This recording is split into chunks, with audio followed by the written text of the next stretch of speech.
प्यारे सज्जनों, सदगुरु कबीर साहब जी कहते हैं कि संतों, हे संतों, हमें अपने आप से सावधान होना पड़ेगा, क्योंकि मनुष्य जो होता है वह मोह की नींद में इतना बेभान हो जाता है कि उसे अपने आप का भी ज्ञान नहीं हो पाता और उसको काल खा जाता है। क्योंकि जीवन में कई प्रकार से जो है आदि व्याधि ये सब व्याप्त है और हमारे लिए जो है ये अखंड स्वरूप जो है ये इसके लिए अभी भी हमारे जीवन में क्षीणता नहीं आ सकती। इसीलिए हे मनुष्य, हे संतों, तुम्हें अपने आप में सावधान होना पड़ेगा।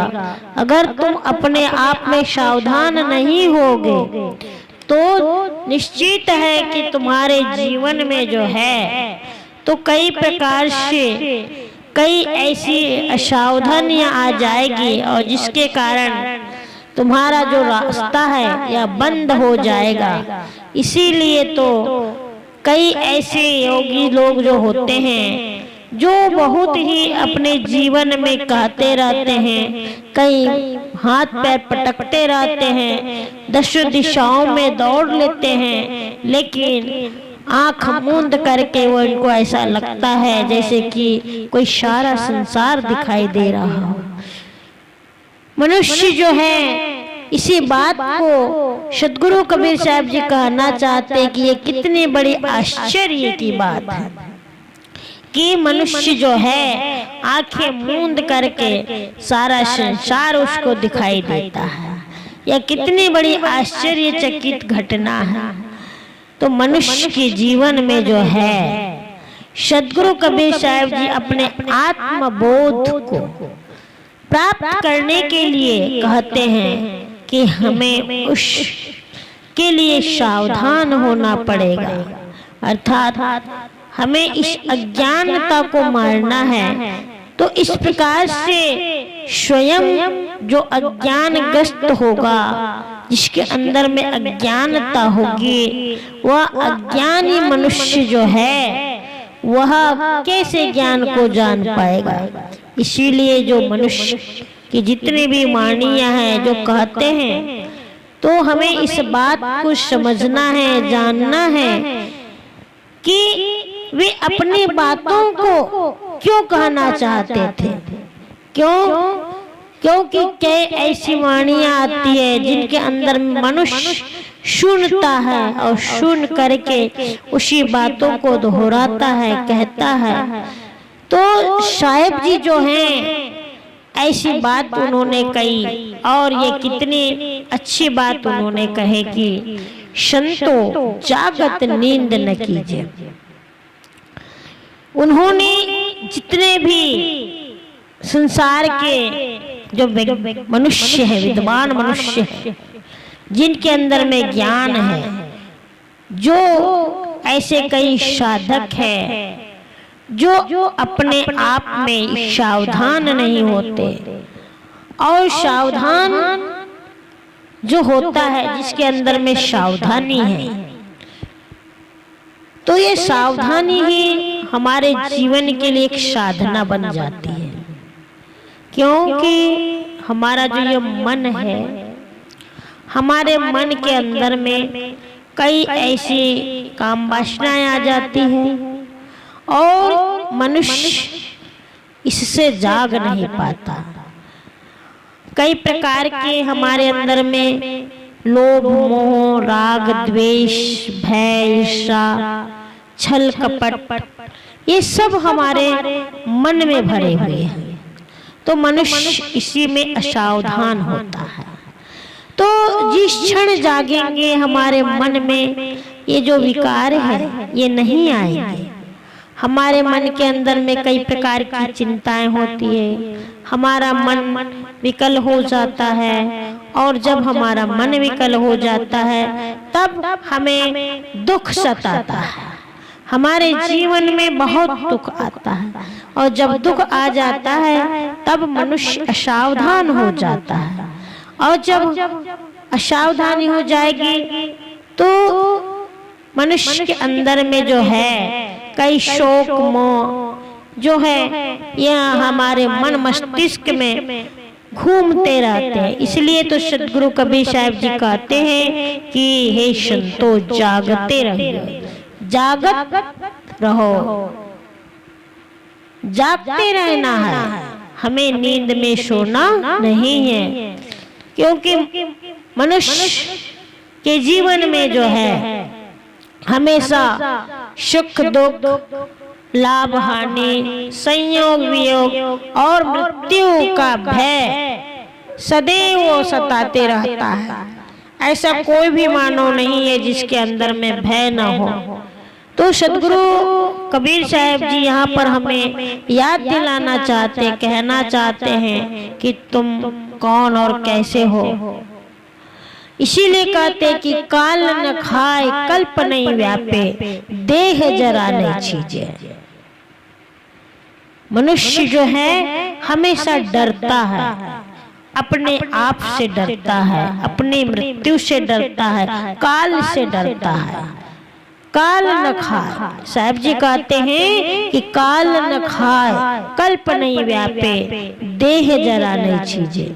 तुम तो स्वयं अविनाशी चेतन आत्म पुरुष हो, तुम्हें कभी भी काल नहीं खा सकता।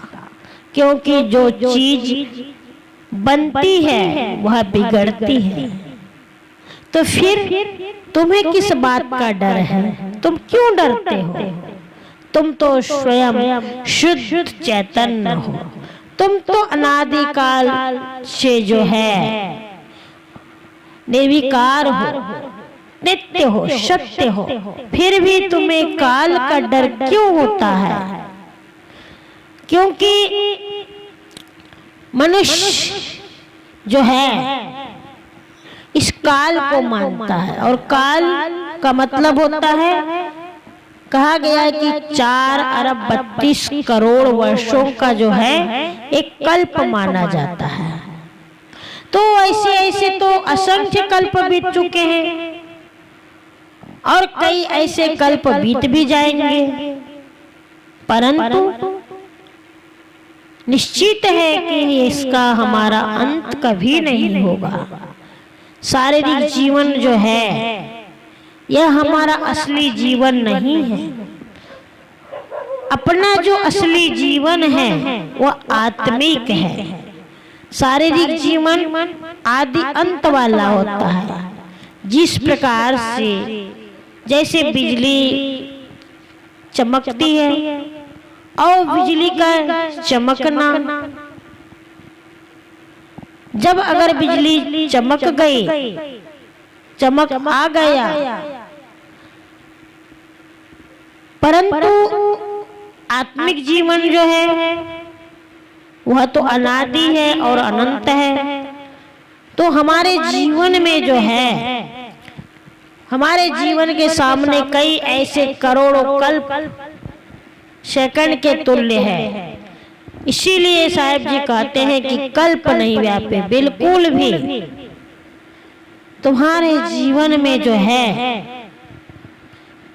यह कभी भी काल नहीं आ सकता। और तुम्हारी देह जो है, जो तुम्हारा शरीर है, ये कुछ भी छिन्न नहीं हो सकता, और उसे छिन्न करने वाला जो है वह कोई नहीं है। क्योंकि जो छिन्न होगा, यह शरीर जो है, यह शरीर 5 तत्वों से मिलकर बना है, और जो बनेगा वह बिगड़ जाएगा। लेकिन असली देह जो है वह क्या है? हमारा चेतन स्वरूप है। वह कभी बना ही नहीं है, और जो बना ही नहीं है तो वो कैसे बिगड़ सकता है? तो सदगुरु कबीर साहब जी यहाँ पर कहना चाहते, समझाना चाहते हैं कि यह हाड़ मांस चाम की जो देह है, यह देह जो है ये आज है, वो कल नहीं रहेगी। क्योंकि यह शरीर जो है, जो बना है, वो बिगड़ जाएगा, किंतु चेतन रूप जो आत्मा है, जो सत्य है, नित्य है, जो हमारा चेतन स्वरूप है, जो आत्म रूप है, वह कभी भी बिगड़ नहीं सकता, कभी भी छिन्न नहीं हो सकता। फिर तुम किस लिए डरते हो और किसकी चिंता करते हो? तुम तो स्वयं अमृत चाहते हो। तुम्हें पता है कि तुम अजर हो, अमर हो, अखंड हो, सत्य हो, नित्य हो। इस प्रकार से सदगुरु कबीर साहब जी जो हैं इसी बात को समझाना चाहते हैं, कहना चाहते हैं कि तुम अपने मन के भुलावे से सावधान रहो। तुम बाहर अमरता को खोजो, तुम स्वयं अमृत हो, स्वयं अमर हो। इस प्रकार से सदगुरु कबीर साहब जी जो है वह अपने आप में, अपने आत्मा राम में रमने के लिए कहते हैं। तो जो सच्चे साधक जो होते हैं, सच्ची योगी जो होते हैं, वे कभी भी अपने आप में दिखावा नहीं करते। कितने ऐसे योगी लोग होते हैं, साधक लोग होते हैं, कितने ऐसे रिद्धि सिद्धि चमत्कार दिखाने वाले होते हैं जो कायाकल्प कर शरीर को अमर बनाने के लिए जो है उलझ पड़ते हैं। लेकिन वास्तविकता तो यह है, सद्गुरु कहना चाहते हैं कि यह हमारा जो शरीर है, यह शरीर जो बना हुआ है वो आज नहीं तो कल मिट जाएगा। इसीलिए हमें इस शरीर को जो बना है उसको अमर मान ले, तो यह हमारे लिए बहुत भ्रम की बात है। हमारे लिए जो है हम सब भ्रम में पड़े हुए हैं, इसीलिए हमें सावधान कर